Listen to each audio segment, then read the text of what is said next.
Welcome to Raging Bullets, a DC Comics fan podcast, episode 698. The Road to 700 continues.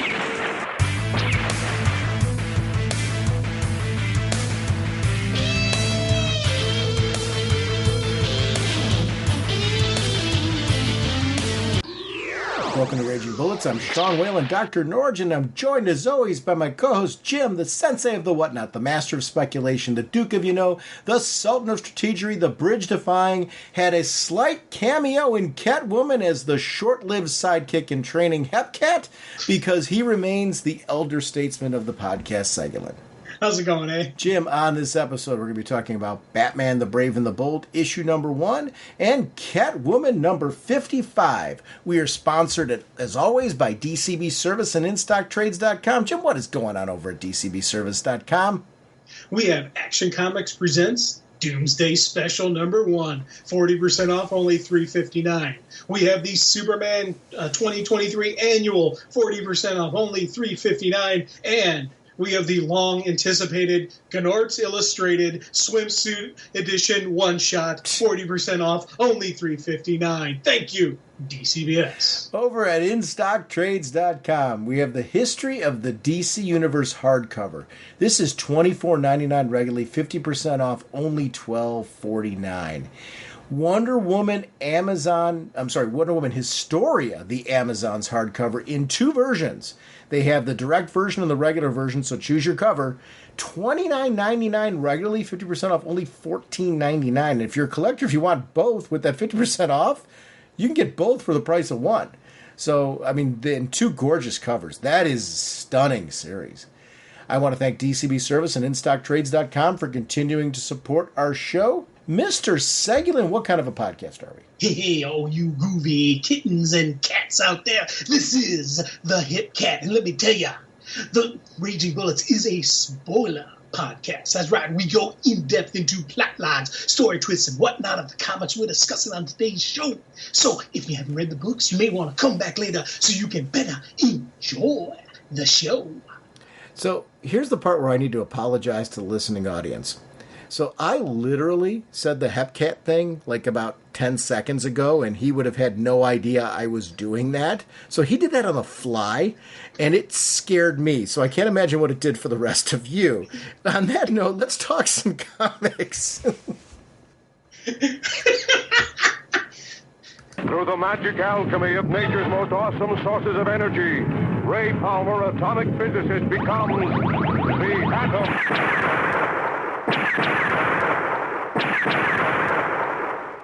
Our first discussion this episode is going to be of Batman the Brave and the Bold. Batman, the Winning Card, Part 1 is by Tom King. As the writer, Mitch Gerads, Gerads on art and colors, Clayton Cowles on letters, Stormwatch Down with the Kings Part 1, Ed Brisson is the writer, Jeff Spokes art and colors, Seda Temofonte on letters, Superman Order of the Black Lamp Part 1, Christopher Cantwell is the writer, Javier Rodriguez on art and colors, Simon Bowland on letters, Hero of Tomorrow, Dan Mora story and art, Tom Napolitano on letters, Simone DeMeo on the cover, Jim Chung and David Ramos on the Batman variant cover, Frank Cho and Sabine Rich on the Superman variant cover, Brian Hitch and Alex Sinclair on the 125 Stormwatch variant cover, and Nathan Cesardi on the 150 Ravager variant cover. Batman created by Bob Kane with Bill Finger. Superman created by Jerry Siegel and Joe Shuster by special arrangement with the Jerry Siegel family. Apologies for any name butchery. I was really excited for this series to come back. Mainly just the idea of Brave and the Bold, the idea of this being an anthology title. As a kid, I grew up with Batman, the Brave and the Bold being this gateway to introduce me to Batman and other characters teaming up. Out of the starting gate, knowing some of the creative talent, I didn't know everybody that was involved in this, but I knew some of the creative talent that was attached. That had me excited instantly. And this really delivered. What was this like for you? How do you like this as a monthly anthology? What are your thoughts? dude, man, I'm happy with this. I like this a lot. It was one of those things that it wasn't like on my, oh my God, I can't wait, this is going to happen. And then you start reading it, and you get a couple really cool stories. Each one had a little different feel to it, different groove, which was something that I kind of like. I should like that now. I think probably when we first started off, this wouldn't have been one of my big things, but it's the diversity of the story, just the complete, and even though it's a little bit, you still get a good build. And I think that's something neat to say with the creative teams able to give us a full story in this small part. You think about it, a full comic book, you got enough time to really tell a beginning, middle, and end of a story. Here, they're giving us, a beginning, middle, and end of the story, even though it's only within a couple pages, and it's building on to the next one. So there's the continuation of it. So you're looking forward to the next part, looking forward to seeing what happens next, but they still were able to follow that confines. And I think that was something I can really enjoy and appreciate now. Yeah, and that's something... You said something interesting before about how this was something that you weren't like, oh my God. I think I've been so excited for just reading comics in general. This is one that completely slipped under my radar. And I don't mean that, sometimes you say that and it means that you weren't anticipating it, or it's downplaying a book. It wasn't that. I knew when this title was announced that I was intrigued because of the creative talent. But it was one of those, it came out, and it was almost like, for me, like a stealth drop with everything else that I was getting. And I'm like, oh my gosh, I almost forgot to schedule talking about this. And then I read it, and I was like, oh my gosh, this is like, how could I miss talking about this? This is a great book with great stories. And that's really was my experience with this thing, is it quickly became a favorite. And I love anthologies like this, and it really did, I almost missed it in a very real way. But when I'm looking at this first story, the Batman one with Gotham City Year One and the Claridge Estate, one of the things that really struck me about this was the atmosphere of the artwork. What I really appreciate about that is there was a time where anthology books were real hit or miss. They were kind of like, there would be like a main story that was your heavy hitter, and then the rest of them were good stories, but nothing to that you're going, oh my God, this was great. Quality is something I'm really going to be talking about a lot as we chat about this book, because I really loved that every story felt like it was its own title. And what I mean by that is it was a creative talent that was delivering a story that was meant to be standalone and carrying the book. I love that when you've got an anthology where you feel like every story's got that kind of thing going for it. But this was the right thing to open with, because I love me some stories with Jim Gordon where we get some detective work and a mystery that's unfolding, and it's atmospheric Gotham. It's that Gotham that we talk about where it's that duality of, I don't want to be there, but I do. And this had all of that piece. See, yeah. Well, 100% agree with you. Gotham is 100% part of the story, which you have to have that in a good Bat story. Mm-hmm. We've got a really cool appearance by Jim Gordon. Again, another plus must have. And a really cool appearance by Alfred. Again, another plus. So this story right here, again, opening up the book, you start off with your heavy hitter. You start off with a power story, which 100% this is already feeling like. But also you get just that, right from jump. I love this opening with Gordon. And then even the lead into the stuff where he's like, Gordon's complaining to the guy, to the one officer, hey, if we're all here helping this guy, who's helping the people? You flip the page and you see who's helping the people. That's when they go into the Bat. And they go into that really cool Batman stalking the bad guy kind of before the bad guys really can completely understand just how nasty the Bat is, how dangerous he is, how much you don't mess with the Bat. This guy's learning firsthand exactly what it takes to, what it's like to go one-on-one with the Bat. I love how this played out. Again, not only the story being told, artwork 100% played into a factor on this. Colors, again, and again, when you're talking artwork, the color setting, the mood, the really cool look and feel of the book, from the pencils and inks and just everything that they're doing in here. Absolutely love this story. Loved how it opened up. And it was funny because even these opening panels, you're like, yeah, this is cool, until we get into the meat of it and we meet the Joker. Well, hang on before you go into that, because I want to go back to something you were just saying, because you were talking about Batman stalking the villain. And I one of the things that I really appreciate about that particular sequence was when you're taking a look at Batman in this, every so often you get these stories that just do this really great job of, like, it's not heavy Batman action, right? It's not combat. It's not all that. You mentioned stalking, and I totally agree with you that that's what he's doing. But he's using the shadows in such a way where if you're a villain in this moment, you can see how villains would question, is this guy even human? What am I dealing with here? He's not saying a word. He has brought him down. The villain's clearly, hurt because of the fact that the way that he crashed down and everything like that. You see that, you heard the crack and all that. But Batman's not saying anything. He's getting closer. But again, as he's getting closer, the shadows are masking. You can't even see his face. And there's a train coming, and you just see this whole sequence of events where, not saying a word, you've got this guy who, save me. What are you doing? Save me. And I just loved, like, you could see how Batman uses fear to get the criminals into this place where they're going to say something. They're going to reveal what they need to. They're going to give in. They're going to do what he wants. And I really loved just how this story played out. Oh, big time. And I love seeing these tough guys. And I did air quotes around tough guys, by the way. Mm-hmm. And, just how they break. And it's broken through silence. There's been so many really cool cop shows I've seen where they really do show the strength of just sitting there staring at the villain. NYPD Blue, Sipowitz's character, Andy Sipowicz used to do that actor, and Dennis Franz, that's it, used to do a brilliant job with just staring and glaring at these people, to the point where he gets them to just like, what's going on here, man? You can see the person being questioned freak out over it. Right here again went right back to that same kind of groove where he's not saying a word, he's just going and he's just slowly, methodically moving at this guy, and he and the guy fell, probably broke his leg. He's laying on the train tracks. Train is coming.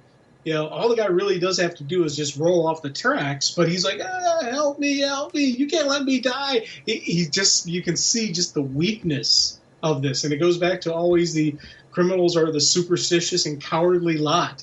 100% sees this playing out here. I absolutely love this opening sequence. One of the things that I really liked, you were talking about this whole Joker sequence, and I couldn't agree with you more. One of the things that's really nice about that sequence is the way the Joker's talking, the way his word balloons, for lack of a better way of putting it, his word panels are framed up. Almost like they're from a silent film, but that added a whole different creep factor because you've got this girl who is, really bright and vibrant and, in this rainy sequence, she's totally this kid who is, I love jokes. Is it about a dinosaur? I have one of those about a dinosaur. It's so funny. I can go next after you. And she's totally, she's seeing herself talking to a clown. And it's, you get kind of this vibe, like I kind of thought it was him before it was him. And I was trying to figure out, is it actually, until you see him. And then you're like, oh my gosh. The sequence with the reveal of it being actually the Joker, which they were building towards, with the balloon and everything like that, just really was, it takes a lot to make me have a Joker story where I'm like, it's really creepy, because we've seen the Joker do so much over the years, right? Yeah. So you kind of, I don't want to say you get, well, I guess I am saying you get kind of desensitized to it in the sense that it's the Joker, and you kind of predict him to, yes, he's going to up the game every so often, but it's the Joker. You expect like something terrifying from him. This totally gave me a creep factor on a very different level. 100% agree with what you're saying on that. And again, I love this sequence because you get this sweet little girl who's just talking and being friendly and all that stuff. And I'm just, once again, I'm thinking, this is Gotham. Why is there a little child alone? Yeah. And he explained that the dad explains it when he's on the phone, how he and the mom were arguing and they turn around and she's gone. And even she explains it to, when she's talking to the Joker about how they're fighting and she didn't want to be around that. And you can completely understand it. But again, I'm sitting there, then I'm just going through, I'm like, who is the and it was funny because when I first saw her talking to somebody, she's talking to a villain. And I first thought I said was, please don't be the Joker. Please don't be the Joker. Please don't be the Joker. And you flip the page into this Joker. I'm like, oh, God, no. And I'm like, please let this be a story where the Joker surprises us and doesn't kill the little girl. I'm sitting there, please don't do this to us. And I love how this really plays out. And, again, brilliant usage of the Joker in this. Because, again, he's not just the... even though this is the early Joker, he's still not just the plain, flat-out psychopath who just slaughters this little girl. There's going to get a little tease to it. And then I love the panel after.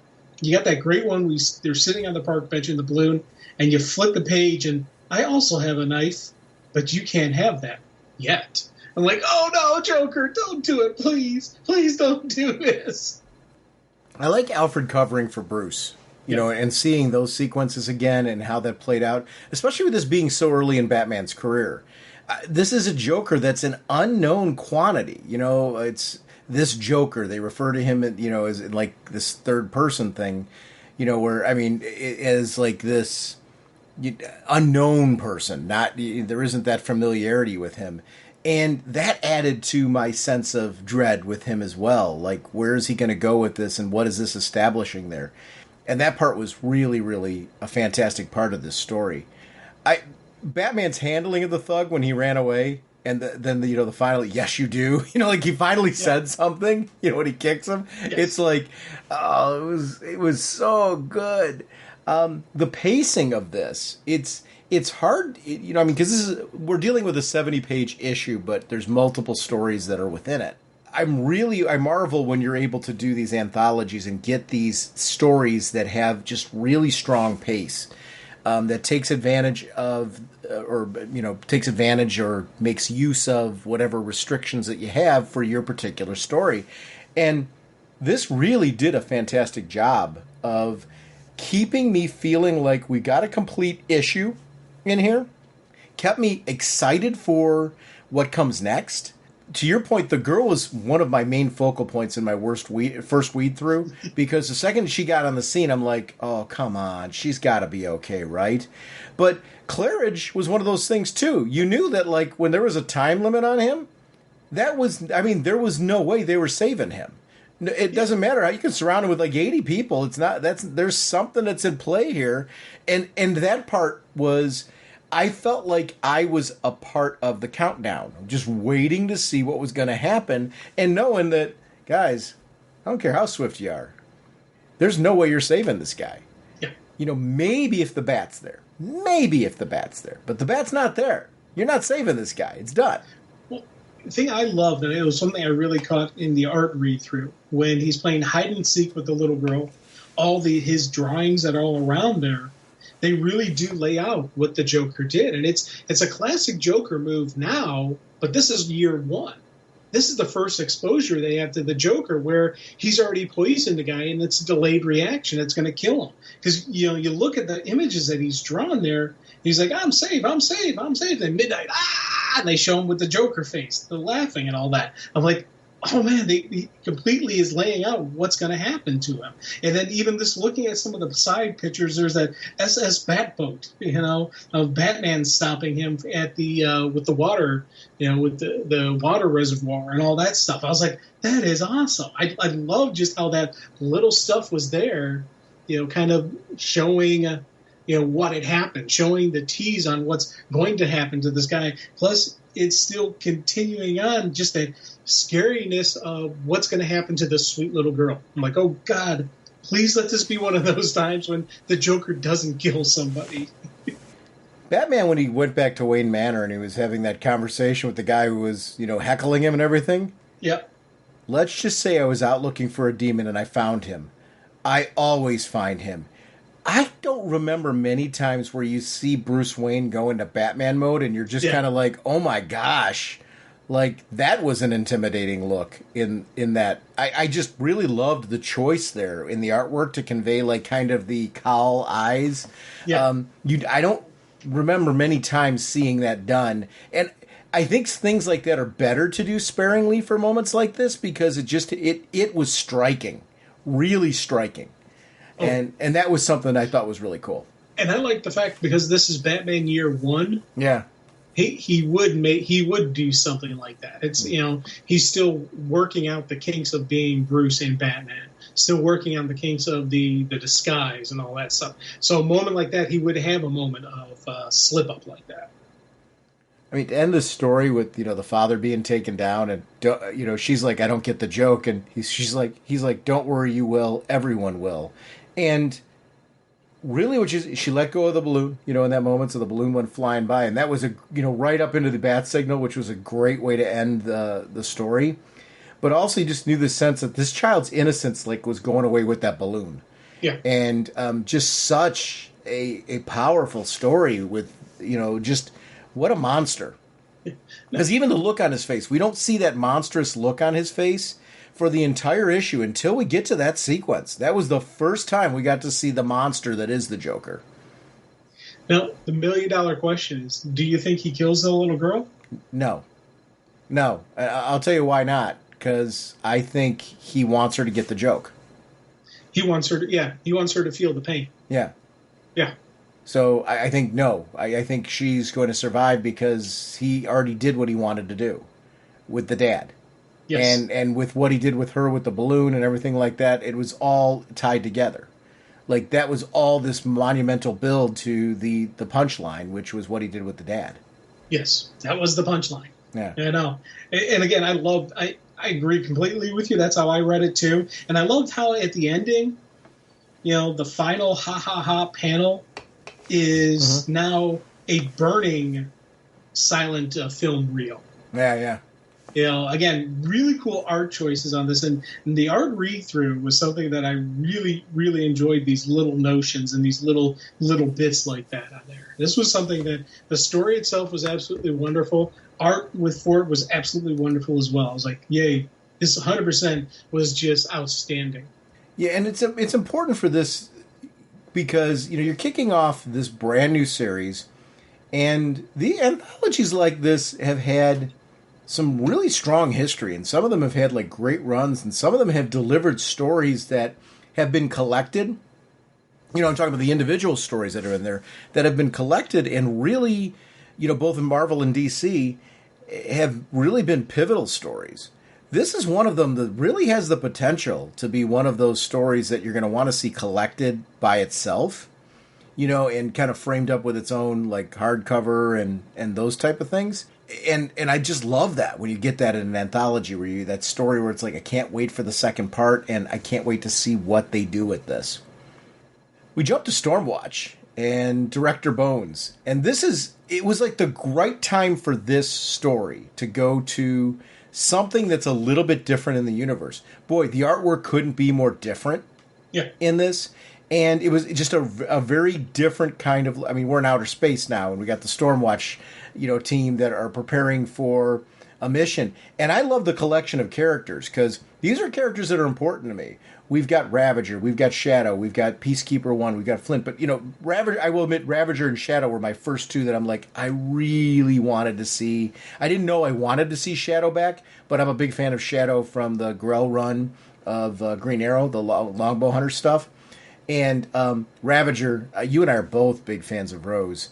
It was a nice mix of a couple of key characters that I wanted to see and introducing some other ones. Bringing back Winter into Stormwatch.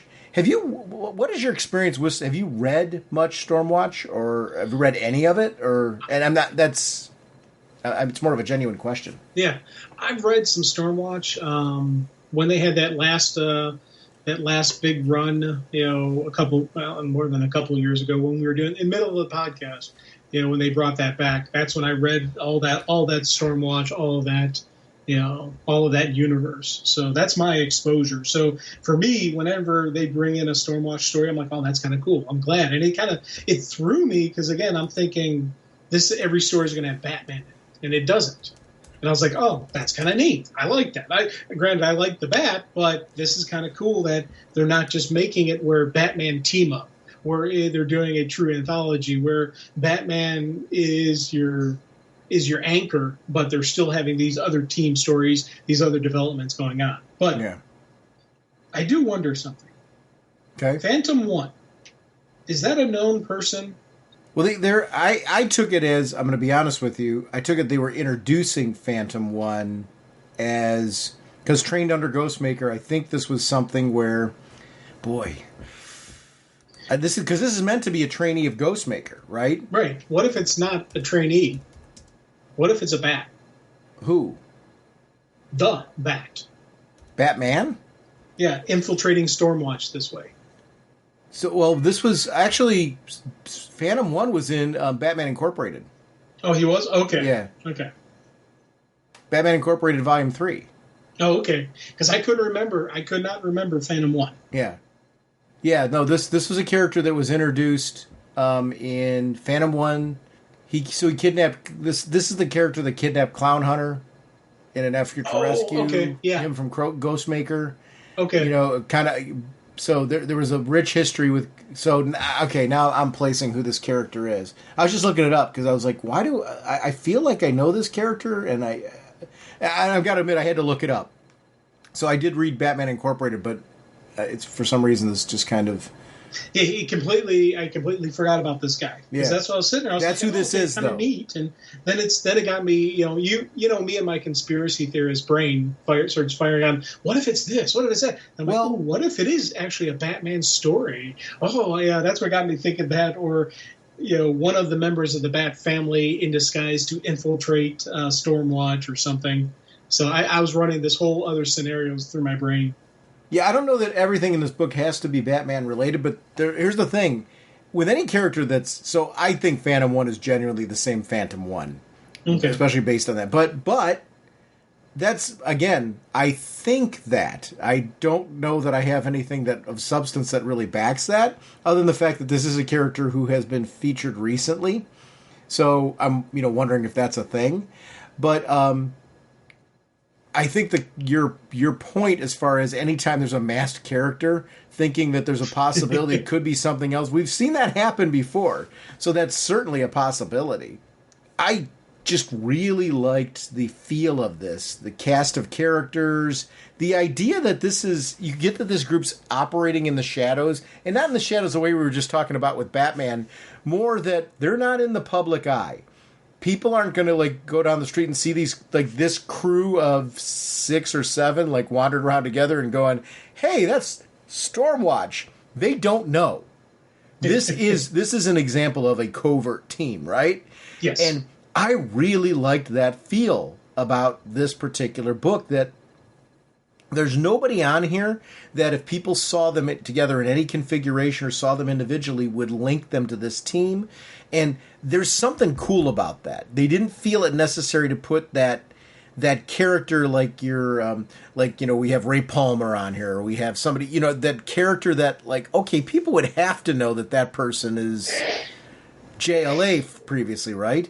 I love that this story embraces the idea of who are some characters that really would make sense to be on Stormwatch, and they would get away with this. Rose works. Yes. Rose, I think, is, I guess, the most recent biggest name. Am I right on? Do you feel that way, or am I kind of off on that? No, I agree with you. Rose and Shadow are the two biggest names on the team. But again, I like Peacekeeper 1 on there. Mm-hmm. Mm-hmm. Because Stormwatch would be a team he would fit on.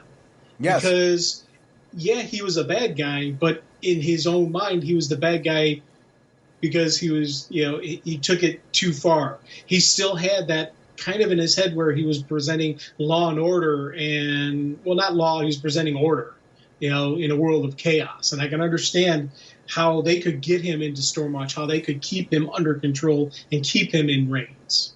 Keep him checked. Stormwatch and Suicide Squad are two teams I 100% could always see Peacekeeper 1 on, and I like him on Stormwatch. And again, Rose is another one. I like her on Stormwatch. This is a team that fits her. She could fit very easily on the Titans, but she's a little dirtier for the Titans. The Titans is the Justice League. The Titans is a lot cleaner than what they're going to do on Stormwatch. And Rose being a part of this fits her well. Yeah. I think one of the things that I really liked about this team, too, is sometimes you get these newer teams and they instantly know how to, work together, or they instantly all have the same philosophy. There's some problems with this team. Yeah. They're all competent. They're all able to function. They're people that you'd want to send in as a group, and I get that, but they have not had a lot of training together. And when it comes to the mission and also their limits, what they're willing to do, there's some lines here that are just really, really interesting that they won't, cross. Some of them. I like that each one feels a little different on what they're willing to do, and also their dedication to the mission at hand. They're trying to get Husk, but there's also the fact that there are going to be people that could be severely hurt because of what's going on here. The idea of Phantom One, who kidnapped Clown Hunter because he felt like he needed to be rescued from Ghostmaker, is willing to, say, hey, wait a minute. I'm not leaving prisoners behind.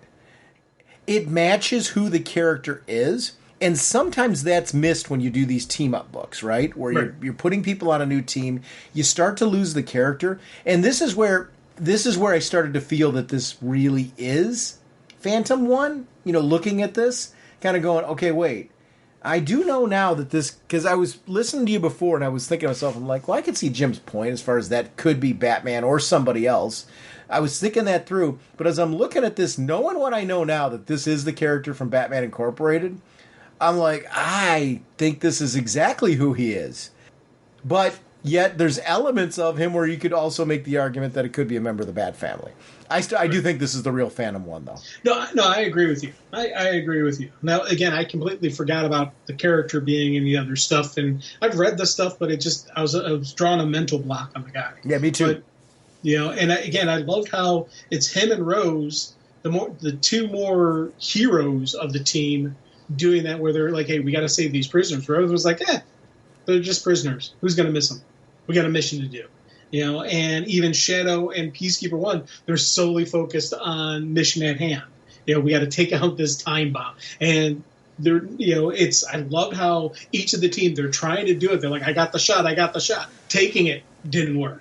So then they bring in the reactor to do, let's see what he can do. And it was a really cool usage of this, just the team element, with a bunch of people who really aren't a team yet, but they're recognizing, hey, we got to get the job done or the world ends. I love this idea that we've got this machine now that it basically has the power to take everyone out. And age everybody out, which is, I think that's a deadly thing. Imagine all of a sudden now everyone is dying of old age. Imagine, I think it's a horrifying concept, right? Yes. You and I are sitting here right now, then all of a sudden we just start rapid aging. It's that would be a freaky thing, because what do? There's not an aspirin you can take for that. Yeah. And you'd have to watch that happening around you. It was a pretty good foil. But I love that this was an example of where we've got some power on this team, where you got one of the members that's flying in and absorbing, I think, what happened there, right? Isn't that what he did? He took it all in himself? Yeah, well, he's that giant energy nuclear reactor. Right. So he's able to take the aging and then use his energy to blow up the device. Which was cool. The Chronos, the time energy didn't affect him because of the way his nature, so he's able to get in there, and then his energy output destroyed it. And also, you think about it, just that power levels that guy has. They've been siphoning off the energy to power Stormwatch, but also then sell the excess energy to the EU. And they even commented on how he's single-handedly making Stormwatch turn a profit. So it's not even just covering expenses. Stormwatch is turning a profit about the amount of energy they're siphoning off of him, and he still had enough energy to do this without a problem. This right here is just, again, it's, Apollo taken to the nth degree. They kicked up, because, Apollo always had that ungodly amount of energy in him that, he had, this guy has even more than that. This guy is more powerful than Superman. And I love seeing that we've got this on this team with this power levels. Yeah. It's the power levels is really, really huge for me on this one. And the idea that this is a team that Bones has put together, it's very, very much... You mentioned a link earlier to Suicide Squad, or that kind of concept. I like this because it's a lot of what you get with Suicide Squad, but the fact that you got Bones instead of Waller. You don't have like explosives in their head, but there's the threat that, hey, this goes south. Any one of them and you, Bones, can be replaced or, if necessary, terminated. Yeah. And I think they have no problem with, you all can disappear, because it really is that covert. In some ways, it almost feels more under the radar than Suicide Squad, who often, when they come on the scene, you never forget that they were there. I like the distinct differences between the two. And it's something that, out of the gate, I really, really enjoyed this introduction into this version of Stormwatch. It was a very different story. So, jumping from that to talking about a different story, this is where I'm with you that I thought this book was going to originally, because of, I think I got overly focused on the Batman concept of Brave and the Bold, the original piece. I forgot there was a Superman story in this, and boy, am I glad I didn't miss it. Because this is the kind of thing I love, is when you get this kind of personal with Superman. And you've got Clark dealing with this duality now. His identity's back, and he's trying to figure out how to be like that important reporter again, and what kind of stories he wants to tell. And Lois is dealing with newspaper numbers and the very real reality of newspapers nowadays are competing with everything else, right? It's not enough to just say the internet. It's everything else. Yeah. And their numbers are struggling. And her idea of, listen, we've got to have content that is going to draw people in. It's got to be that kind of, you can't afford a story where it's a dud.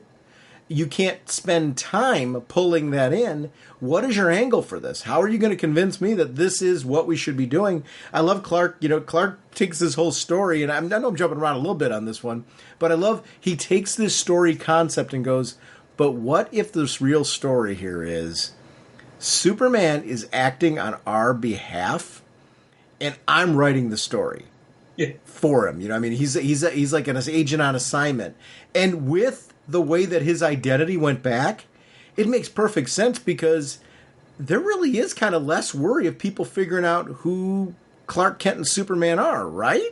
Yeah. Oh, God, yeah. And I'll tell you, one of the things I loved was, what you said about how they've got to look at the newspaper world is different, because it's dramatically different now. So they're keeping up with the times, and they're not making it, they're not like saying, okay, we're going to turn the Daily Planet into an online newspaper. They're still trying to keep the traditional newspaper, still trying to keep that traditional print going. How do you do that? You've got to have these creative stories. You've got to have this grab. And I love just the fact that, Lois and Clark have such a solid relationship that she can tell him, hey, I never knew a Superman story would be boring before. I love the fact that, that's the kind of stuff that, makes them seem like a real couple, makes them seem like real people, that she can be just that honest with him, saying, hey, it's missing something. This isn't, she's not calling him an idiot. She's not saying, hey, you can't write. She's like, there's just something wrong here. And I love seeing these two work together to come up with the concept, to come up with the idea for the story, working together. It was, again, it's one of the neat things about Lois and Clark outside of the costume, seeing them be real people.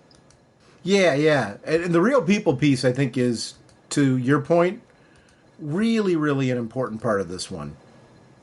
because I like that Superman where you get to know Clark Kent, you get to know his interactions with others, you get to know Lois, you get to know what the Daily Planet's like. I like when you see the two of them sitting down together, clearly at home, kind of working this out. The decoder ring bit was absolutely awesome because I get really into that stuff, and I love how Clark has this commentary about how, like, well, I had one of these when I was a kid, but it, like, you know, and through the eyes of a child, it was what's in front of me right now, but as a kid, it was this cheap plastic thing that, like, if I saw it today, I know it wouldn't be this.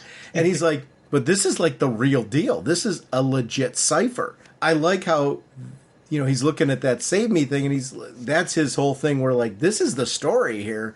And I like that she's putting the stamp on it of saying, hey, listen, I get why you got to pursue this, but how do you see this as a story? And you know the risks of that.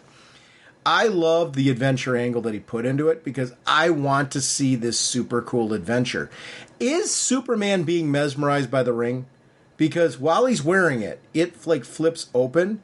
Is what, like, I guess what's happening when the ring opens up and he sees that in the mountain? Is that just him, like, looking at the ring and, like, seeing now the doorway in front of him? Or is it doing something to him? Do you follow what I'm saying? Oh, yeah. I initially read it as it's just him seeing the light reflecting off of that. And, you know, you're seeing his eyes see what the thing is. But truth be told, the ring could be doing something to him. And I don't know. I'm not, yeah, and I want to be, and I want to be clear. I initially read it I didn't read it that way. I read it as it's the light is reflecting off this mountain and it's showing it and all that kind of stuff. And then the ring is reacting as it gets closer to the opening of the mountain, not it doing something to him. But it could be. There's a reason why I asked the question versus saying this is what I think. Because I'm not in that place where I'm like, oh, I think it's that. It was more. When I was doing one of my read-throughs, I was questioning: is it as simple as that, or is there something else going on here? And there's nothing in the story right now that lets you know that there's something more. You know what I mean? But I think what it is they left me so intrigued that I was trying to think what happens next.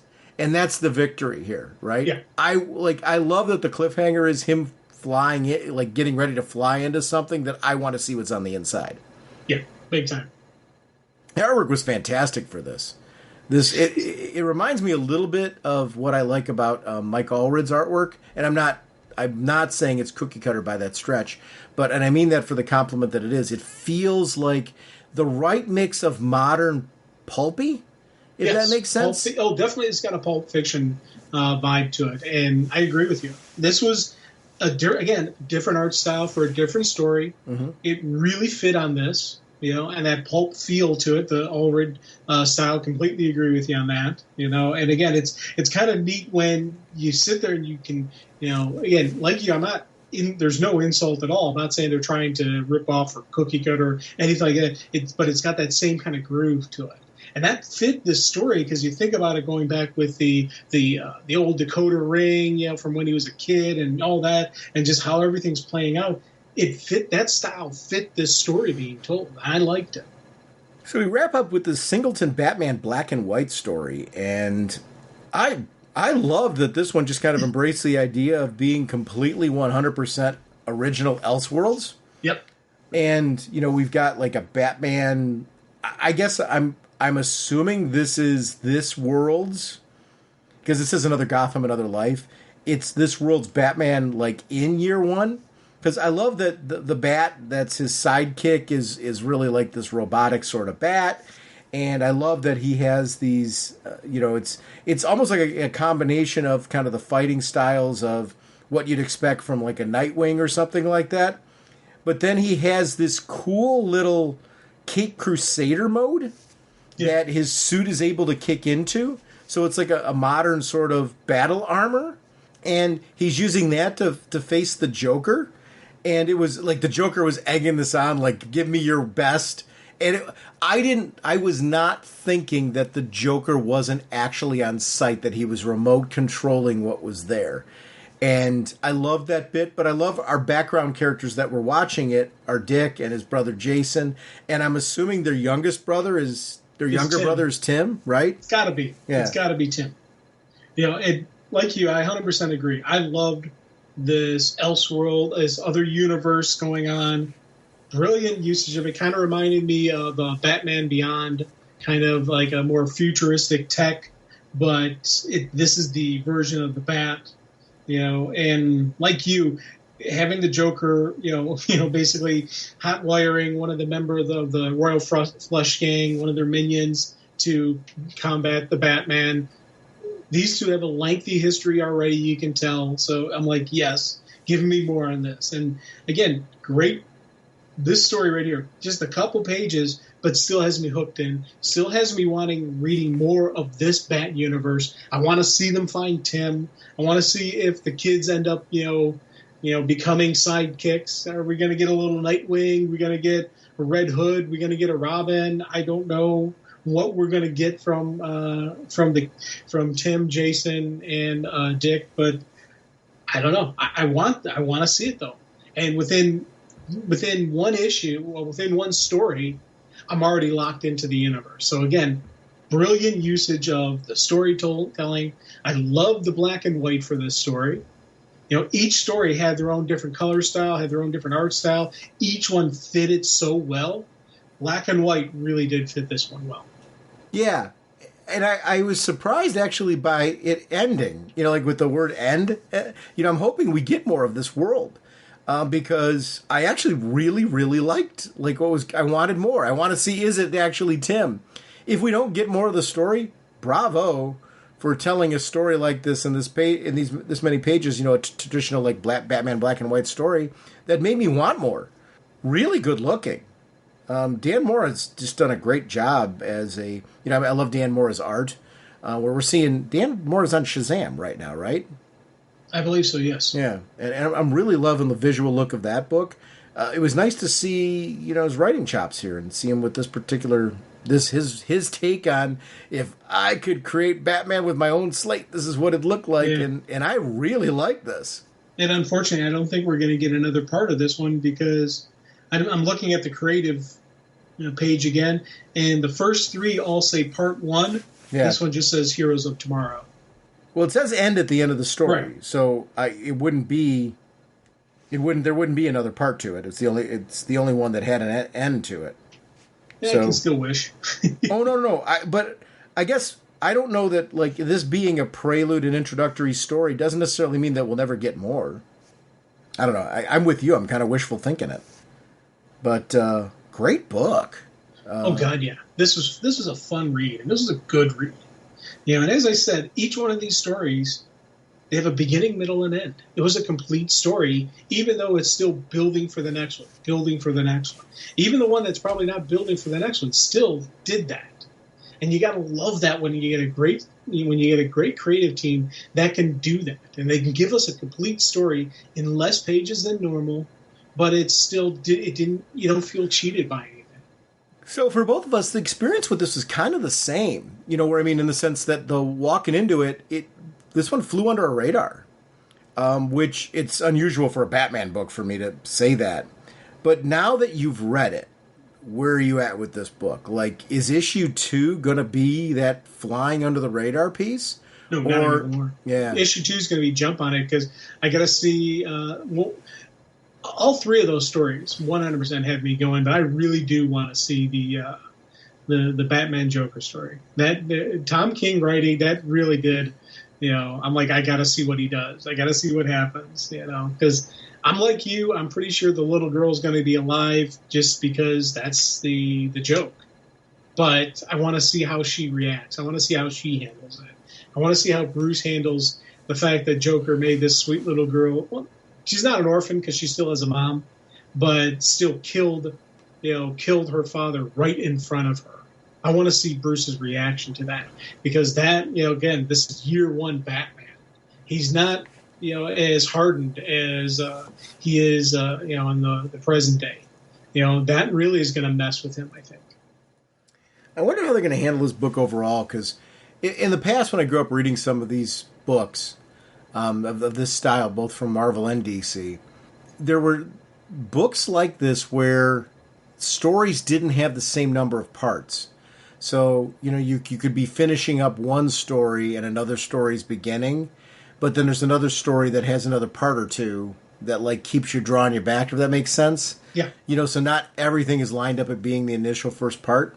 I don't know if this is, like, set up so, by issue 5, everybody's story is going to wrap up, or if by issue 5 there will be some stories that have wrapped up, another story that's continuing.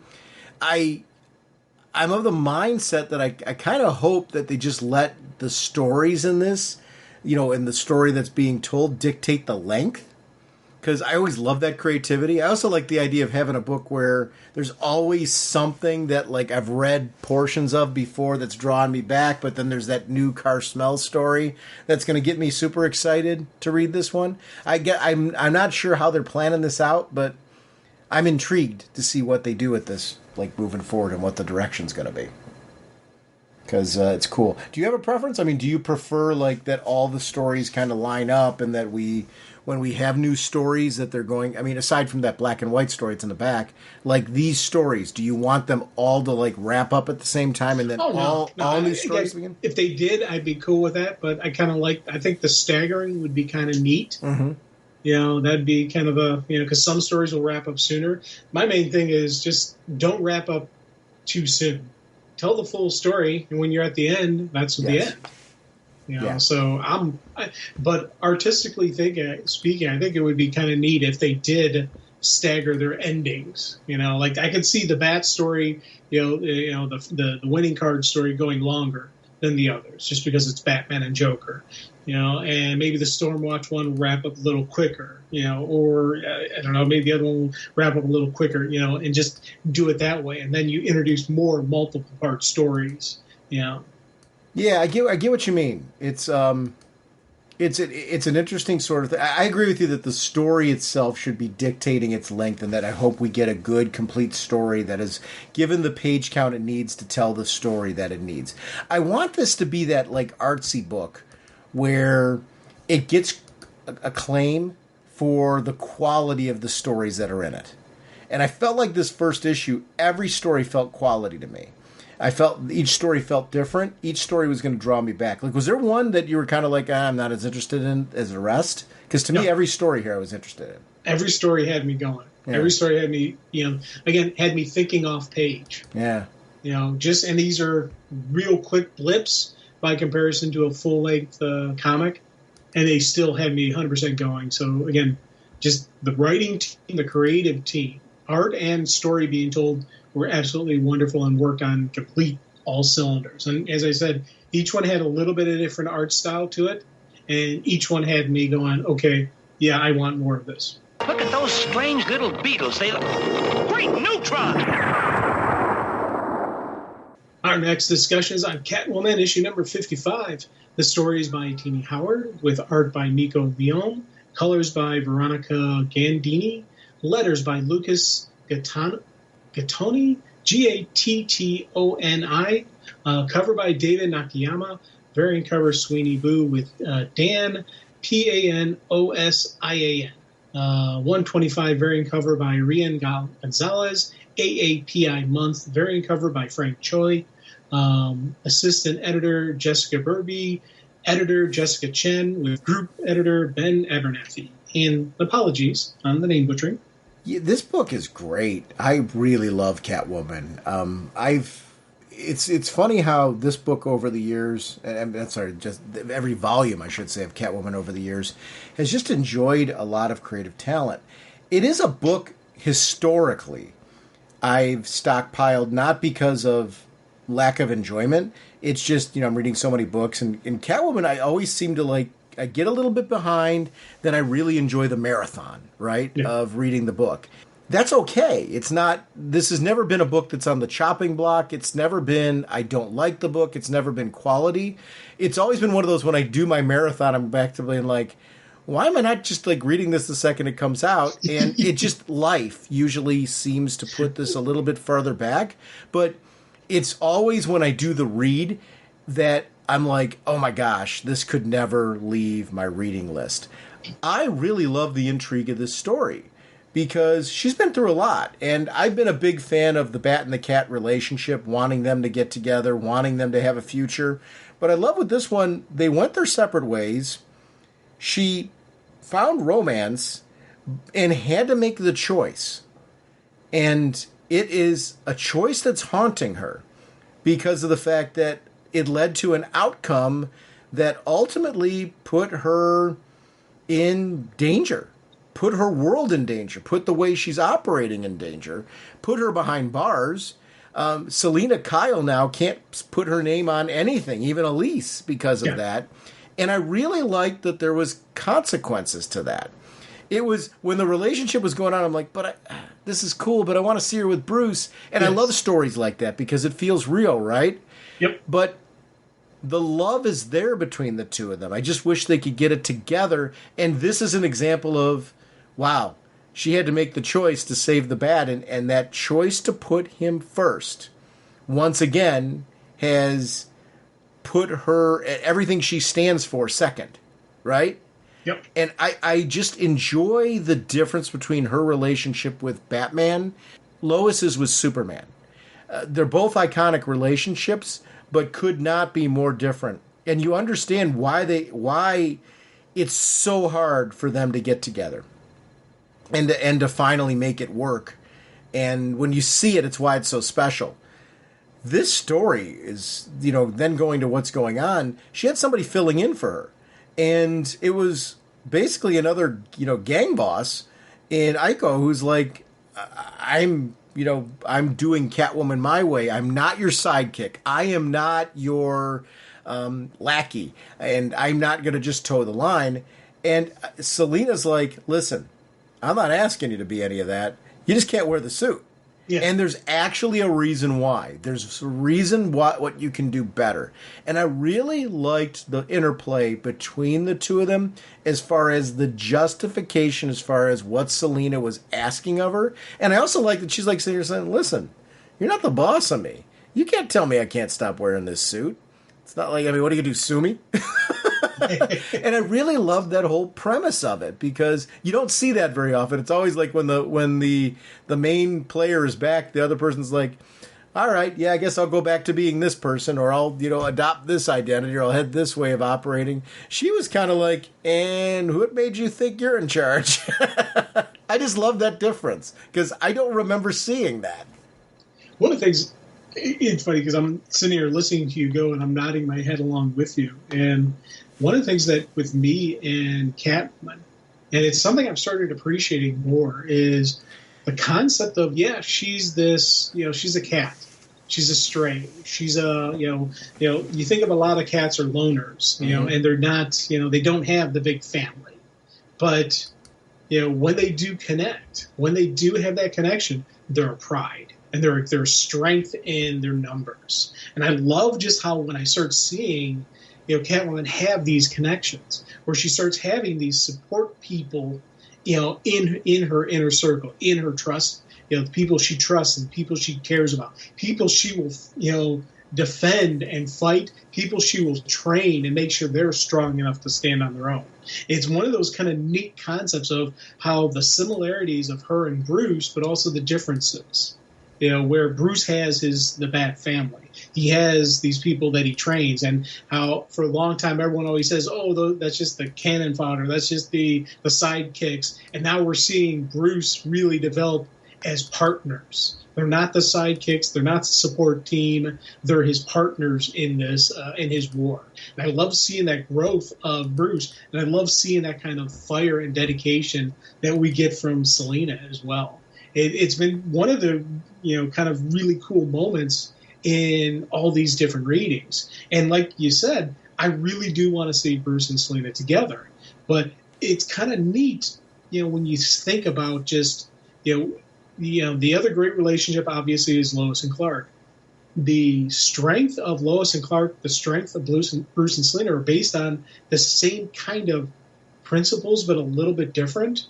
Lois, the reason Clark, who's got this godlike powers, loves Lois Lane so much is because she is that strong, independent, amazing woman. The reason Bruce loves Selena so much is she is that strong, amazing, independent woman. But for Selena, that's also giving the wedge between her and Bruce. With Lois and Clark, it's that strength that really helps keep that bond going, helps keep them together. And it's at odds, and even Bruce will think to himself, I can't be happy. I can't be with her because that will ruin Superman. Well, Clark says, I can be with her. She makes me a better person. She makes me stronger. She gives Superman strength. And I love just how, this is this great relationship. And for the same reasons they love each other, but because of who Bruce is, because of who Selena is, they can't be together. And I'm like, oh, it's just right there. It's just so close. And as she's going through this, as she's dealing with this, as Bruce is dealing with this, she has this team together. And the prison, the episodes when she was in prison, I absolutely love that. Because once again, it shows her intelligence. It shows the strategery that is Catwoman. She knew she'd be back there again, so she hid stuff throughout the prison. She hid contraband in the prison just because there's going to become a day when I'm going to be back in here again, and I need to have this stuff to help get me out. Absolutely love just that mindset and that logic that she would have, and the fact that she would be able to use the system against itself to her advantage. Wait, she almost does what Bruce does, but in the prison system. I mean, it's a very Bruce move. In her own way, because like Bruce does this around Gotham City, right? Well, in a strange way, this is her like same form of strategic planning that is like Bruce wouldn't be wind up in the same place she is, but it is that kind of strategic planning that you kind of get why these two would wind up together. Now, has Bruce done this in Arkham Asylum? Because I know in the game he did it. Sure. But in the comic book itself, did he used to have little caches in Arkham Asylum in case he ever got trapped in there? I seem to think Bruce has done stuff I'm sure as Selena's looking for her stuff, she might pass by a Bruce cache somewhere in there, because it seems like Bruce would cover for anything. Yeah. Because he's obsessive that way. I don't specifically remember that, and I'll admit, when you're mentioning the game, I remember it more in the game than I do, in the comics, but I only because I think I've played the game so recently again that my mind's more there. But it seems like something he's likely done, either below it or something, especially Arkham Asylum. I feel like Arkham Asylum's a spot where he's got to have something there, because this is kind of how couldn't he, considering who's housed there? Yeah. But that may be just me. One of the things that's great about this book is the supporting cast. And if you've got it's similar with Bloodhaven. Bloodhaven is a different vibe than Gotham. You see how they're connected, you see what their relationship is, but it feels definitely like a suburb versus it being Gotham proper. I feel like the same thing happens here in this story, and people that help it are like Noah and Dario, right? When you get to see them and their storylines going on, there's something to that subset storyline, and Selena, recognizing that she needs to kind of help out her friend, but it's definitely a different way of helping him. It's you want to survive him, you got to learn how to be ruthless, you got to learn how to fight and not hesitate, because he's not going to. And if you do, you're done. That's it.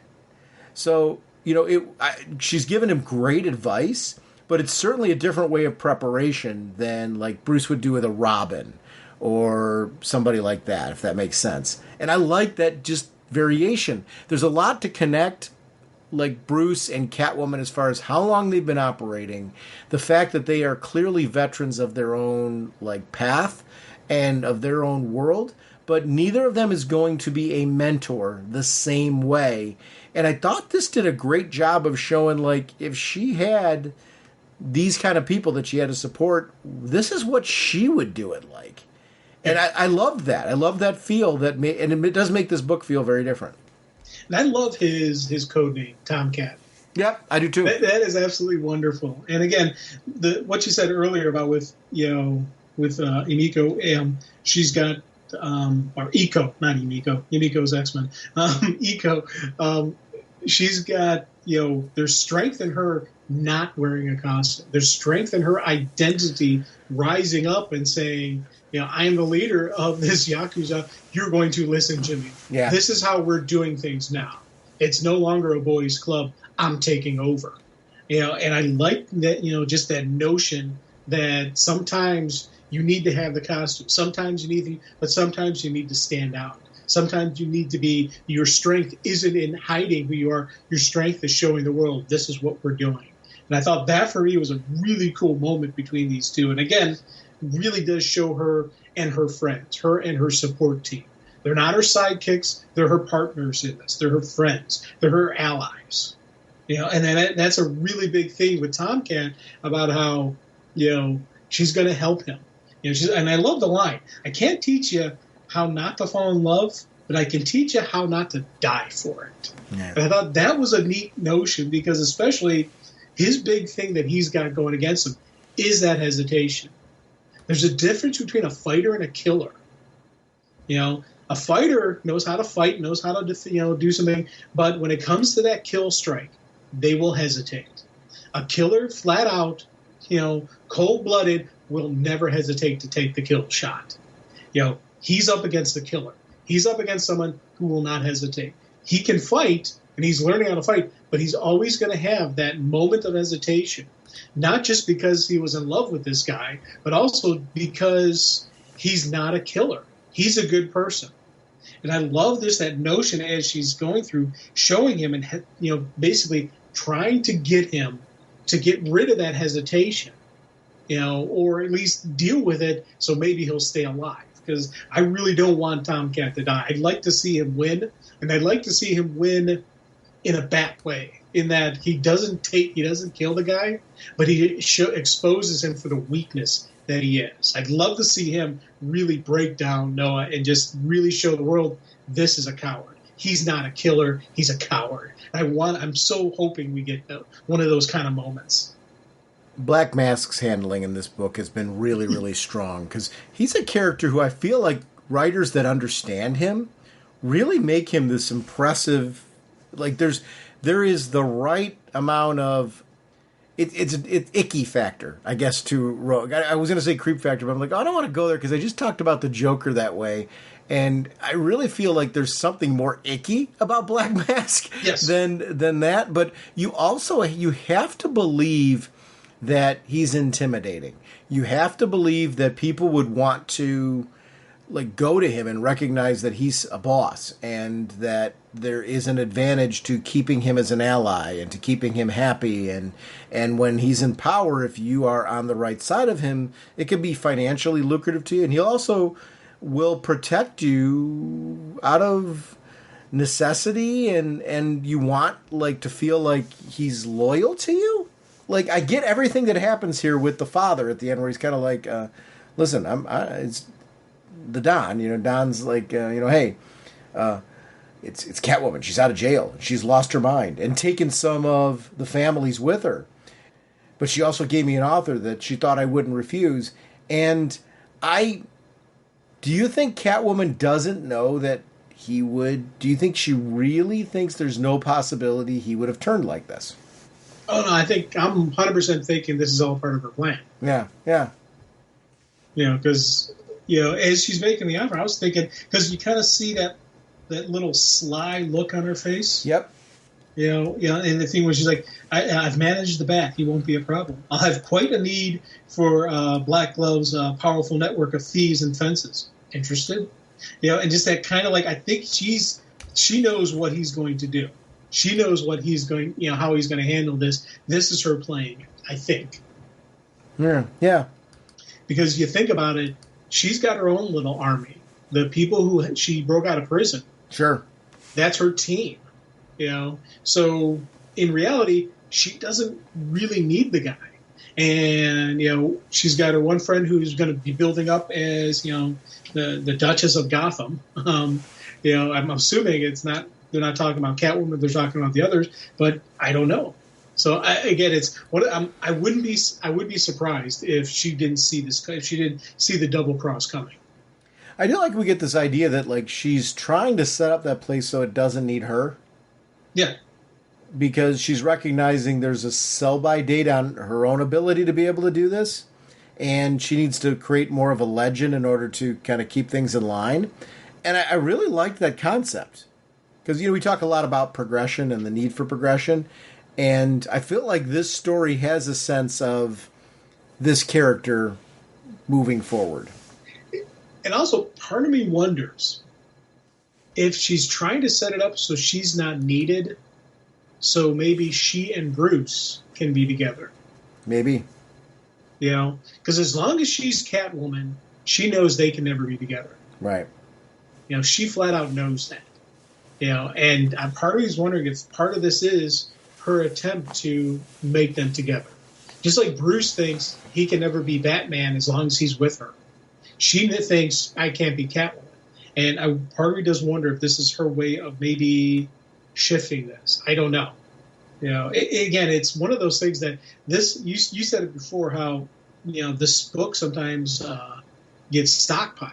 And I actually got this up. I had 5 issues stockpiled on Catwoman. And not because of bad story, just we're doing all these other stuff and I'm trying to find time. And it was funny. I noticed, like, holy crap, I've got 5 issues. So I jumped on it and I read it. And then right after reading it, you and I were talking, hey, let's do Catwoman. I'm like, yes, let's do Catwoman. Because I just read it.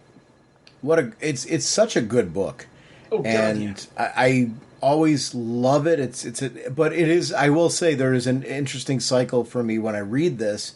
And I don't know that I'm going to get out of that cycle, but I love, like, I guess I'm finding myself a lot more comfortable as I'm getting older with my stockpile and like navigating how I want to hit it, if that makes sense. Yeah. I get a stockpile of singles. I get a stockpile of monthly book, of collected editions and things like that I want to read. I've got stuff on digital platforms now, because I do the subscriptions for both Marvel and DC Infinite. So I'm reading books there now, because I'm like, okay, I want, if I'm going to keep getting these subscriptions, I want to be using them. And on top of that, I'm trying to keep like a novel going at the same time, because I found that one of the things that I kind of let drop out of my life was novels. I'm doing like bits and pieces of everything and just really enjoying it. But books like Catwoman, I binge watch them like I'm doing Netflix, and I love it. I feel like it's okay sometimes to collect the season and just have at it. Yeah. And this book reads really, really well that way. Kudos to the creative team, because it's just a great story. And I'm glad that we did this for our look at Dawn of DC, because it's a book I wanted to check back in with and where it's at. And boy, has it got a great direction. Now I can get out of here. Jim, let's do a little quick speeding bullets as we're looking at. So HBO converted over to Max. And you know what the funny part is? They posted a couple posts about the icon roster that's there. And it looks like, at first, the original article that was listed says that Cyborg's missing, Ray Fisher's Cyborg, and he's actually there. Thanks, Eli pointed it out. But what's cool about this is, you've got Max, I'm assuming, right? Yeah. Well, because you had Discovery before, right? Yeah. So did that merge for you? Because I didn't have Discovery before. Do I have that now? Have you looked at it? I haven't looked at it since the changeover, to be honest with you. Okay. So I'm excited about this icon thing because admittedly I haven't changed my icons in a while. I didn't realize I had so many different choices. And I definitely am going to use a DC one. I just don't know which one. Now, but I love that the focus was on cryptos, which I don't know that I can argue with. Like, maybe crypto might wind up being mine. I'm excited tentatively for Max. I think what's leaving me in that place has been I think the news around streaming services lately has been more about like content that's going away instead of as much focus on new content. I'm very anxious and protective of what I'm hoping is going to be new DC content. This promise of we're going to be getting movies, we're going to be getting animated, we're you're going to get TV shows and things like that. I want stuff. So I'm hoping my Max subscription has that. Because I am finding right now the problem I'm having with streaming services, it's kind of like the stockpile that I'm mentioning. I have multiple streaming services. I have Paramount Plus. I'm loving the Star Trek stuff that's over there. So that one's one I'm pretty protective of. I have Peacock, which I'm really watching more for the WWE stuff than anything else. I've got Max, which I've been holding on to for my DC stuff. Max has some great programming and great movies. My wife and I will grab an occasional movie, but truly, I'm at the point right now, because of Netflix and shows like Stranger Things and Sandman and stuff like that, I don't have a lot that I'm going back to Max for, and I'm looking for some just new DC content to like draw me in, if that makes sense, to make the subscription worthwhile. Yeah. Are you watching a lot of it now, or where are you kind of at with it? I'm not watching a lot of it, to be honest with you. My main streaming service we've been doing has been Hulu. Mm. Because we did the run of Sons of Anarchy, and then we did Mayans, and now we're up to date on Mayans. So it's now the current issue. The current episodes come out, and we watch it, but we watch it through Hulu as opposed to through anything else. Since the conversion over to Max, I haven't gone to Max. Usually, Max is kind of a weekend thing, or if we're looking for Dan and I are looking to watch a movie or something, I would check out HBO Max. So now I'll see Max, or like with the Discover stuff, it was all for the Moonshiners and the other shows like that, that were all connected through Discovery and History Channel and all that kind of stuff. So those have ended for the season, so we don't have the new ones out yet. So got it. I haven't tried them yet, and I should actually, because I'm curious to see. I better not have lost anything because I'm still paying for them. So that's how I got them. I got them through the fact that I paid for it through cable. Okay. Mine wasn't a separate paying for the different stuff. Yes, what I'm looking for is that stuff to draw me back to Max, and a lot of it, by holding on to it's been exclusive DC stuff. No, I will say this, I pop onto Max, and I haven't done it lately only because of the fact that I've been catching up on other things. So I'm not looking to drop Max, but what I'm really jumping back to Max for right now is a lot of the classic DC stuff that's on there that I'm enjoying watching, classic content, but I'm looking for that balance of new stuff. Like, Titans wrapping up, Doom Patrol wrapping up, that type of thing. I need that kind of stuff, that kind of content to draw me back. Yeah, and again, I'm hoping those last a while on there, and they don't drop the stuff. That's my concern now. That is my concern on how long it's going to last. Because there's been a couple of shows that I'm like, Moonshiners. As I said, I've watched that show. Certain seasons are now dropped. There's a TV show called Alone that, it's a survival show where people are dropped by themselves in the middle of an area. They've got 12 survival items. Last person standing gets the prize money. And there's no camera crew. They're their own camera crew filming themselves. And I kind of like the show. Well, there's certain seasons now of Alone that aren't out there. They've dropped them. Or a couple of the other survival shows that I watch, they drop like one of the seasons or the first couple seasons, and you can only catch the ending seasons. So I'm like, dang it, come on, guys. Why don't you have them all there? Come on. Well, I want to binge watch. You're nailing my only concern. Like, I love the streaming services. I love the content. Sometimes I'll be more focused on one than some of the others. But I guess the promise is meant for me, when I'm ready to, I can go watch a couple episodes and it'll still be there. Does that make sense? Yeah. So, like, I'm paying for the subscription and I have the variety of choice that's there. But when they pare back and take away some of my stuff, I'm like, well, geez, should I be paying for this monthly or should I just buy the doggone seasons, and watch them that way? And that becomes my worry. Because I'll wait a little bit then, for the program and just buy it so I've got it. Yeah. So I'm hoping that like they find the right balance of what content's going to be on there and keep it curated. but I feel like now I'm losing confidence in the curation. It's the collector in me. That's where I'm problematic. It's twofold. It's the collector in me and the part of me that wants to be able to watch it when I want to watch it. But I also don't like this thing that I've got to do this rapid one-time watch and that I may never see the content again. I've got issues. Yes. No, and I agree with you. I'm nodding my head along with you. It's one of those things where sometimes I like to buy, I still have a bunch of stuff on DVDs. Yeah. Just because I know one day I'm not going to be able to access it digitally. And there's stuff like even a lot of the current stuff I'm looking at. Do I want to buy it through Apple, and that way? And so I have it bought that way. Do I want a physical copy of it? Do I want both? I don't know. Yeah, right now I'm not doing the both runs when it comes to some of these DC shows, but I am buying them. And even though I could go on Max and watch some of these stuff, I'm still having it so that. Future me, when he wants to watch season 1 of Arrow, I have it. If I want to go and watch Flash, I've got it. Where, future me may not be able to jump online and, watch it, stream it.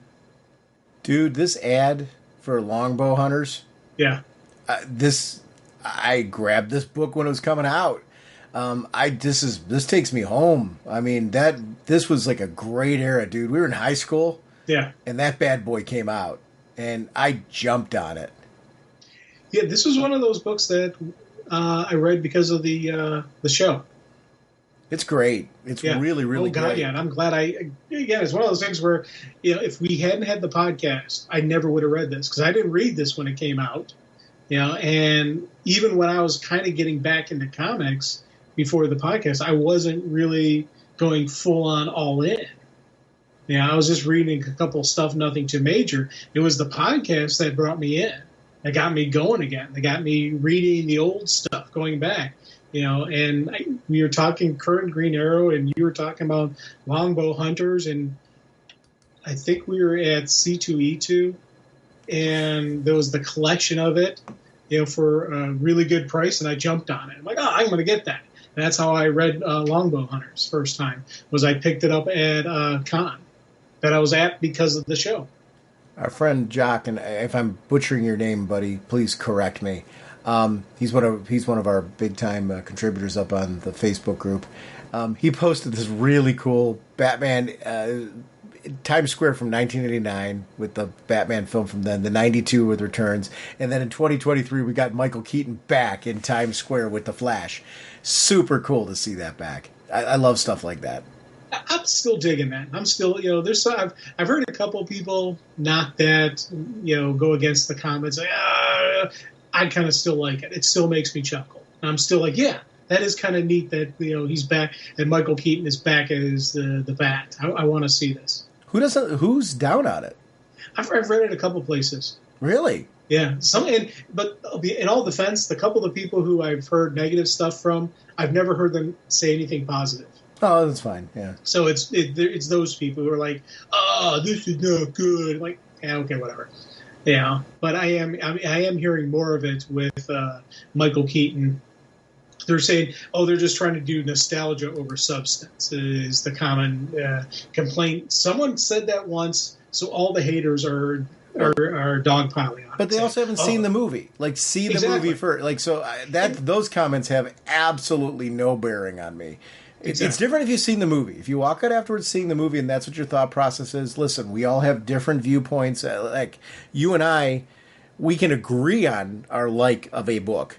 Or like of a movie, and our reasons are sometimes very, very different, or what we assume is happening is very, very different. So, like, dislike, whatever, if you've seen it and you have those feelings, well, okay, it's hard to argue with that. That's a personal experience.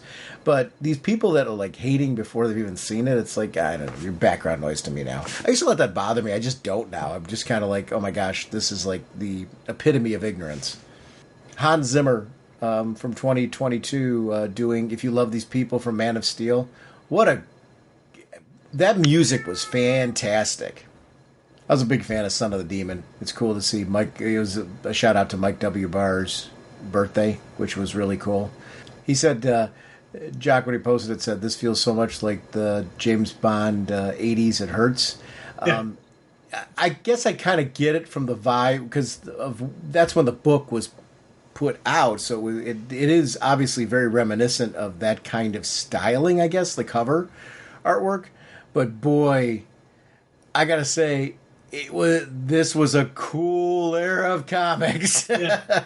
Well, I'll be honest with you, it does have a James Bond feel. I can see, the look of it, with Talia standing there with the gun up and this and that. I can 100% see that. But again, I like that era, so I'm okay with it. The tete-a-tete between Lex Luthor and Clark Kent was great. Yeah. Do you find it embarrassing that your wife is better at your job than you? And, gee, Mr. Luthor, maybe one day you'll love someone and you'll know the answer. I thought it was kind of cool. It was a cool little piece. You had Clark being Clark. Yep. Giving a nice little dig on him without being mean about it. Did you see this Ghibli Batman? No, I did not. Studio Ghibli. Are you familiar with any of their films, like Spirited Away, Not at Princess Mononoke? So I am. This was really cool. I did not, and I actually appreciate Jared putting this one out. It's really interesting, and I thought it was really cool that he posted it. So thank you. And honestly, I'm not going to do it justice by describing it here, other than to say, please go to our Facebook group, click on it, and watch. It's cool. It is really cool, whether you're a Ghibli fan or not. Batman and Superman snowball fight. That is, and I love the idea of normally we have to keep a secret. It's something dark. We just got to keep it fun. We have to have some fun in our lives. I like that notion. Again, that's just a great Superman moment. That uncle of the Superman family. I love that. That was pretty cool. Where it was talking about where it had Eradicator in there. Yeah, and I sense in this chamber the presence of a sullied clone. That part, like, talk about something that digs under his skin, right? You got poor Connor, or Con, our fan Con L, who is literally always going to be, like, labeled that. Yeah. But also his own half-Terran prodigy. So he's talking John as well. Yeah, absolutely. We've got to, take out these abominations by culling. I'm like, no. I like this back to 1989. That was a cool. Yeah. And it's this great picture of obviously the takeoff, the Back to the Future with Marty being the Flash and of course Doc Brown being Batman. Yeah, and you got the Batmobile in the background instead of the DeLorean with the fire leading up to the tire. It was again this is the kind of stuff that I'm laughing about. Still, I'm still enjoying with these notions and this idea. Yeah, Michael Keaton once again is Batman. There's an interesting sort of piece saying why every superhero theme, it's on YouTube, it's why every superhero theme uses the same two notes, so it's definitely worth checking out. Have you, on this Webtoons, do you follow some of these? Like, I gotta admit that I get a little behind on them, but every time I've jumped in and checked out the Webtoons, the Batman Wayne Family Adventures specifically I'm talking about, I really like them. But an interesting point that Jared makes is he wouldn't mind seeing a Kent Family Adventures like this. I could not agree more on that one. I would love, because I think this Wayne Family Adventures is so fun and so cool. I would love to see that, but it's webtoons.com. If you haven't checked these out, they're worth checking out. It's something different. So it's Batman Wayne Family Adventures. You can find it there. I'd love to see, though, the Kent. Would you read a Kent one if they did? Kent Family Adventures? Oh, yeah. Are you following these at all? Like, not at all. So, like I said, I'm like, would you follow a Kent Family Adventure? Sure, absolutely. You follow the Wayne ones? No. I admit I am checking them out. So it's one of so if they had the Kent ones, I would be checking them out too. I admit I'm not day and date with them, but I will say I'm getting closer to it because I check in. It's kind of like what I said about Catwoman. I'll binge read these, but they're worth checking out. If you haven't checked out, it's webtoons.com. Yeah, and it's again when I see all these kind of stuff, I'm like, man, that'd be neat. But it's something that always just falls through the cracks.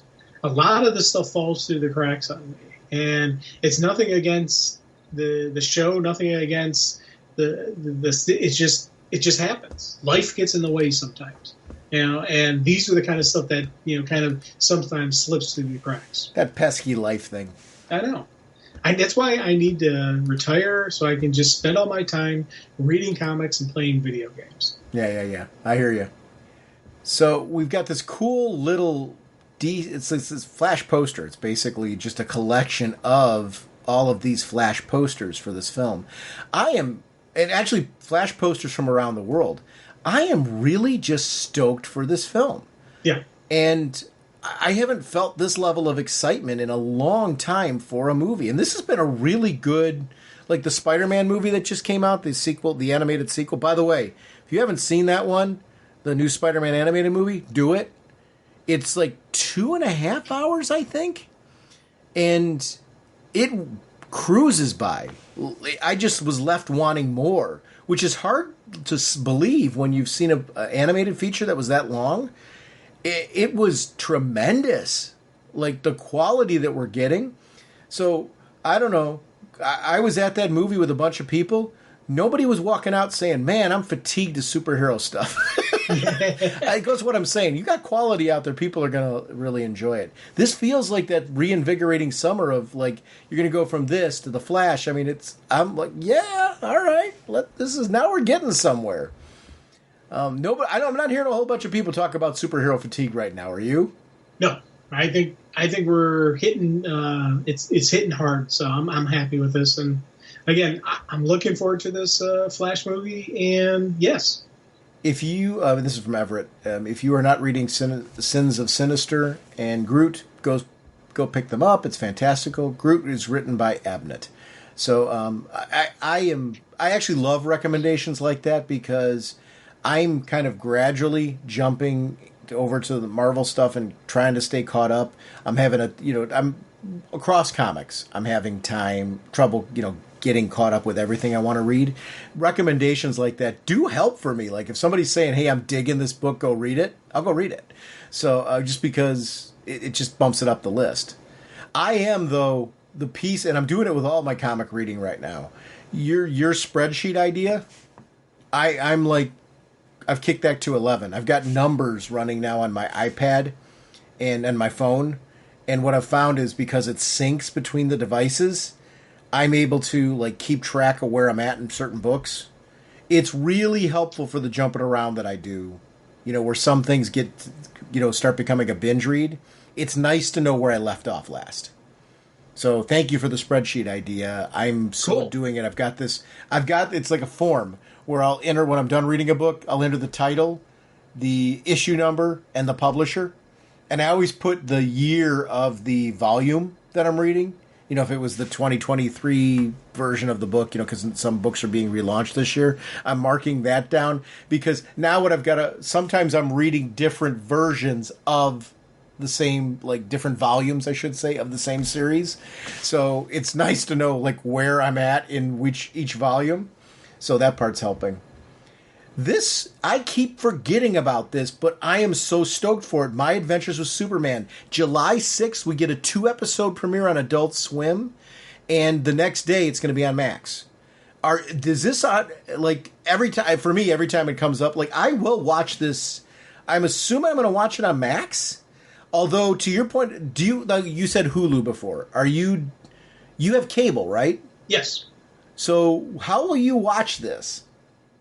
Will you watch this? I guess I want to watch it. I won't see it on Adult Swim. I'll probably, if I see it, it'll be on Max because that's something I could watch on my computer. So it's one of those things that, the main TV, Dad has no desire to see any of this stuff.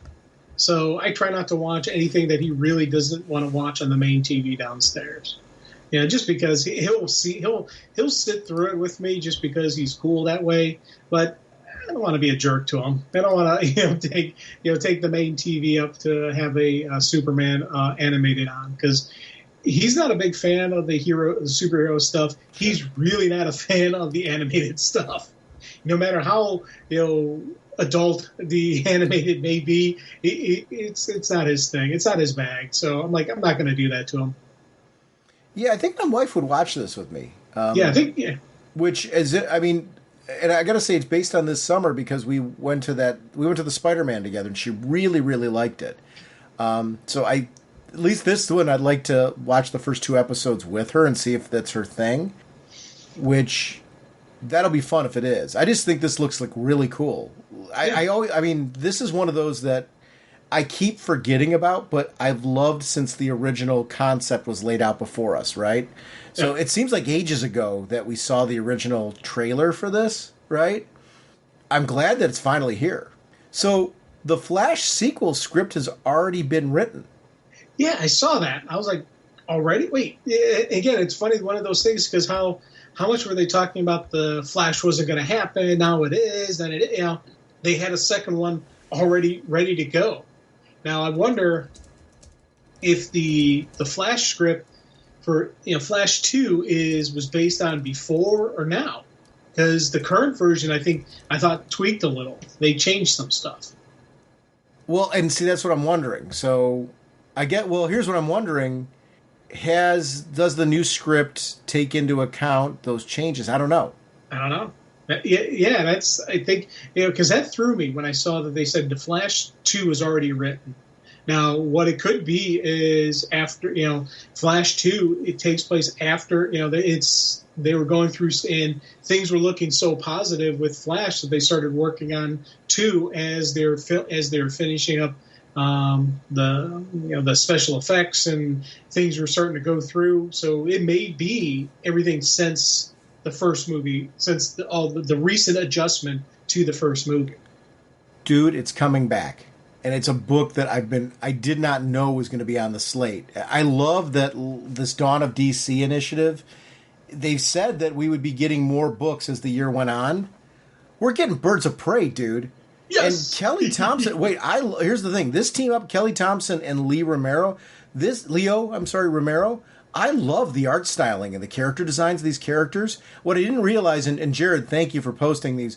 What Jared's doing is he's posting each day the new team members, because that's what they're listing. I didn't know this was going to be a thing. So we got Black Canary, Cassandra Cain so far, and Big Barda.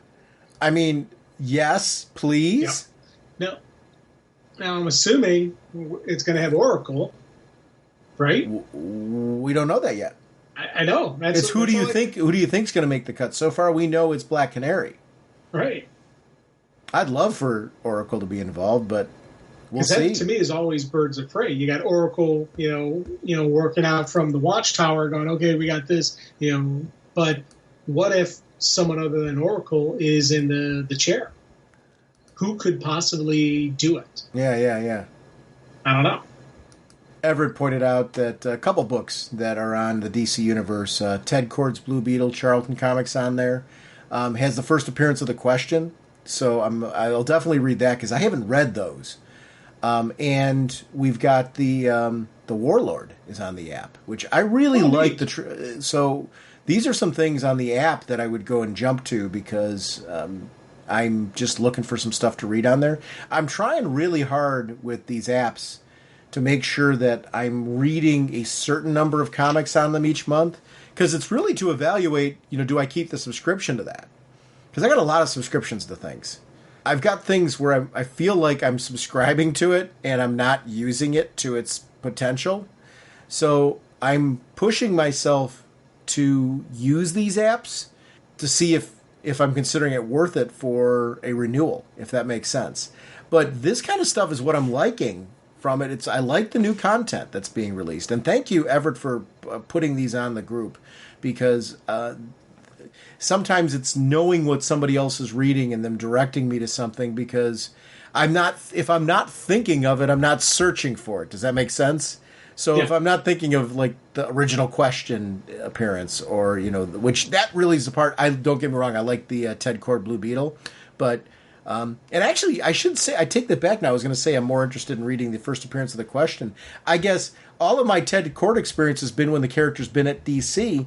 I would love to read what the character's original treatment was like. So I'm all in on that for a lot of reasons. So good stuff. A throwback artwork piece for Supergirl. We've got a really cool art piece showing Superman from 1950 to 2021, which is really cool.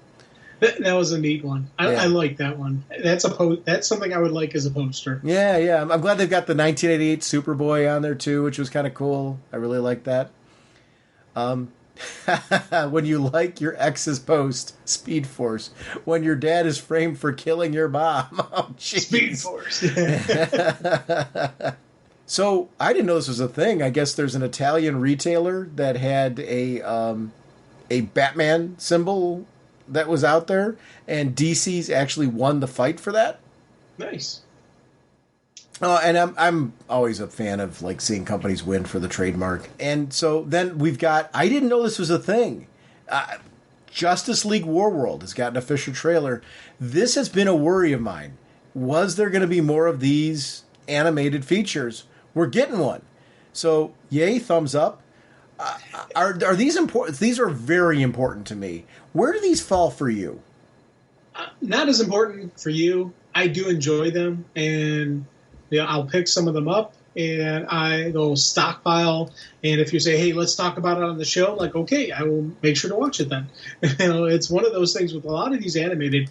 I end up buying more than I watch. Yeah. I've got a bunch that I own flat outright that I never watched yet because of, again, time. But if we schedule it to talk about it on the show, then I'm like, I have to make time to watch this. I have to do this now. Yeah. And I'm curious as with Jared's comment about whether the rating on it, rated R or PG-13, because it lists both of them at different times. And I'm like, rated R for this? I'm like, wow.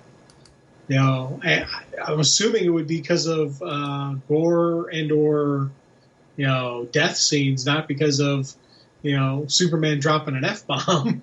Well, they're all going to Warworld, so it's gonna be interesting to see how they handle Warworld and the darkness that is Warworld. So I like that. I like, to me, what I enjoy about those animated features is they've got their own lane. So that's why it's really important to me. I do think, and some of it's what you're alluding to, I am enjoying the fact greatly, and I'm very comfortable with it now.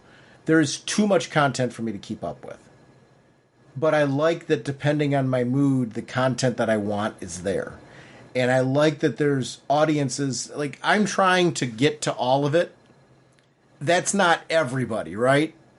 I enjoy the variety. I enjoy different interpretations.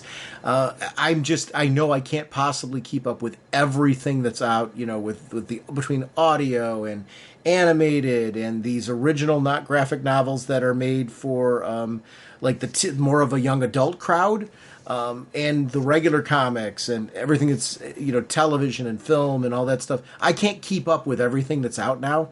That's okay. I like the fact that the choice is there. Like, I don't feel like right now I'm ever like sitting here saying, oh boy, I am just at a loss for new quality content. My frustration becomes, I gotta work. Like, if I could be independently wealthy, I could keep up with everything.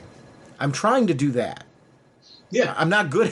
I'm just not good at it. Because I'm buying all this stuff that I'm stockpiling. So I'm not independently wealthy.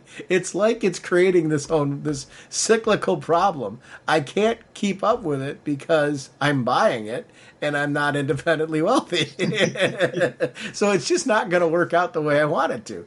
But the animated features are ones that I jump to right away. And that's kind of the thing. Actually, what's really fun, and it's been a change, I think, since you and I have been doing this, there is much more content available now than when you and I started recording this podcast. As far as outside of comic reading, that's available for DC. And to the point where you and I are different kinds of fans, but we're both fans. And that's okay. Our experience is going to be very, very different. But I don't feel like you're like at a loss for content, right? Right. So it's interesting, and I would imagine the average listener who listens to this podcast now is kind of in our same place. It's certainly one of the reasons why we have our email and Facebook group and voicemail line, and we're trying to do more of this, is to have more people have a voice in like what you're noticing. What are you seeing out there? What do you want to point people to? So feel free to call in at any point in time if you're listening to this. Feel free to email us. Feel free to post on the Facebook group. And thank you to our team that's over there, because it's their baby over there who posts this kind of stuff. Because I didn't know this Warworld was a thing. I loved that trailer. Did you get to watch the trailer? No, not yet. Do watch it. It's really, really good because it was the most recent post on our Facebook group, and that trailer is so worth watching. Even if you're like, I don't know if I'm going to get to the film, watch the trailer because it might make you a believer. And this might be one that bumps up your list because it looks really, really awesome. Great molecules! They're programming the computers for a chain reaction to blow up that atomic pile. I would like to remind everyone about our show voicemail line. It's 1-440-388-4434 or drnorge on Skype. RagingBullets@gmail.com is our email address. You prefer to contact us that way. RagingBullets.com is our show website, and it feeds to Twitter and to our Facebook fan page. We are proud to be part of an amazing Facebook group community, and I want to thank the entire crew that posts regularly over there because they're curating all kinds of cool content. Please know we do a Speeding Bullet segment here. We shout out a lot of that content, give some our thoughts on some of it, but really the purpose is to direct you over there. Check out the YouTube videos that are there. Check out the visual content that they're posting there because it's really stuff that is better to be seen. Actually, as we do that segment, feel free to kind of follow along with us and watch some of that too, because it's a cool way to see it. But I want to thank the team over there for doing that. We couldn't do this without you. We are sponsored, as always, by DCB Service and InStockTrades.com. Mr. Seglin, what's going on over at DCBService.com? We have Action Comics presents Doomsday Special number 1, 40% off, $359. At Superman 2023 Annual, 40% off, $359. And the Gnort's Illustrated Swimsuit Edition one shot, 40% off, only $359. Thank you, DCBS. Over at InStockTrades.com, History of the DC Universe hardcovers, $24.99 regularly, 50% off, only $12.49. Wonder Woman Historia of the Amazons hardcover, $29.99 regularly, 50% off, only $14.99. You can choose from either the regular or the direct cover, and they're both stunning. I want to thank DCB Service and InStockTrades.com for supporting our show. Check out the About Us section of our show website to find out how to contact us and connect with us on social media and gaming platforms. We love connecting with you. And our next episode, Jim and I are going to be back. This is it. It's the one right before 700. We're going to be continuing our look at the dawn of DC with Vigil and City Boy. We will see you next week. Bye. All right, you guys. Are you ready to sing your song? I'd say we are. Yeah, let's sing it now. Okay, this should be fun. Now get ready for your cue. Okay, Sean? Okay. Okay, Jim? Jim? Jim! Okay. Raging Bullets time is here. We talk about what we hold dear. Comic books and TV shows. Superheroes and their clothes. Justice League and so much more. I just love Green Lantern Corps. We talk about the books we've read with spoilers straight ahead.